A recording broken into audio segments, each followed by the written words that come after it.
વિષ્ણુ સહસ્ત્ર નામનો પાઠ અંત વિનાના હજારો સ્વરૂપવાળા હજારો ચરણ મસ્તક સાથળ અને બહુવાળા પરમાત્મા તમને નમસ્કાર હો.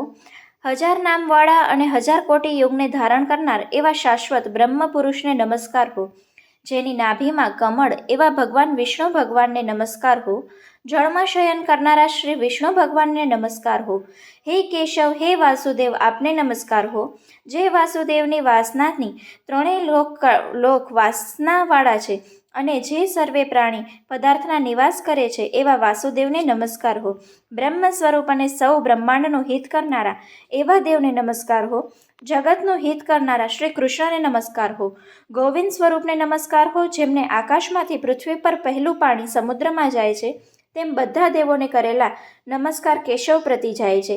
જેમાં શ્રીહરિનું ભજન પૂજન થાય છે એવા આ માર્ગે નિષ્કુંઠ છે અને શ્રીહરિના ભજન પૂજન વિનાના માર્ગને કુમાર્ગ જણાવે છે.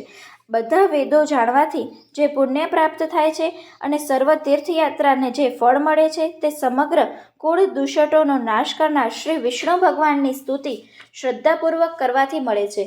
જે મનુષ્ય શ્રી હરિના મંદિરમાં નિત્ય 3 વાર પ્રભાત, મધ્યાહન અને સાયંકાળે 2 વાર 1 વાર પણ આ વિષ્ણુ સહસ્ત્રનો પાઠ કરે છે તેના સર્વે પાપ કર્મો નાશ પામે છે.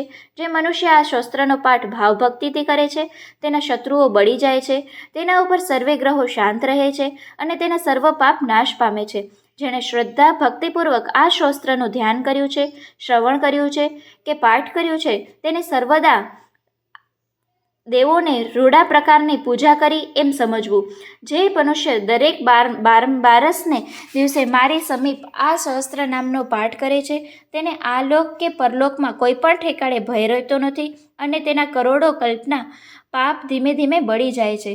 હે અર્જુન, જે મનુષ્ય પીપળાના ઝાડ પાસે કે તુલસી પાસે બેસીને આ શ્રી વિષ્ણુ સહસ્ત્ર નામનો પાઠ કરે છે તે કરોડો ગાયોને દાનનો ફળ પાડે છે. વળી જે મનુષ્ય નિત્ય શિવાલયમાં અથવા તુલસીના વનોમાં બેસીને શ્રી નિત્ય વિષ્ણુ સહસ્ત્ર નામનો પાઠ કરે છે તે મોક્ષને પામે છે એવો ચક્રધારી ભગવાનનું આ વચન છે. એતે શ્રી જન્મ મહાભારત ભીષ્મ યુધિષ્ઠિર સંવાદે શ્રી વિષ્ણુ દિવ્ય સહસ્ત્ર શસ્ત્ર સંપૂર્ણ.